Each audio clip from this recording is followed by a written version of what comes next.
Paolo Avellino hindi iniwan si Kim Chiu habang nagluluksa ang puso. Matatandaang nagsimula ang pagiging close ni na Kim Chiu at Paolo Avellino sa seryeng Linlang na pinagbidahan nilang dalawa, at dahil nagustuhan nga ng lahat ang kanilang tambalan muli silang gumawa ng teleserye at ito nga ay ang What's Wrong with Secretary Kim na Pinoy adaptation nga ng Korean novela na ipapalabas ngayong 2024.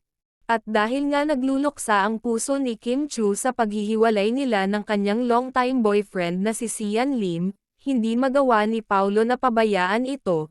Lagi daw nakaalalay si Paolo Avellino sa Chinita Princess at tinutulungan niya ito upang makamove on agad sa sakit na nararamdaman.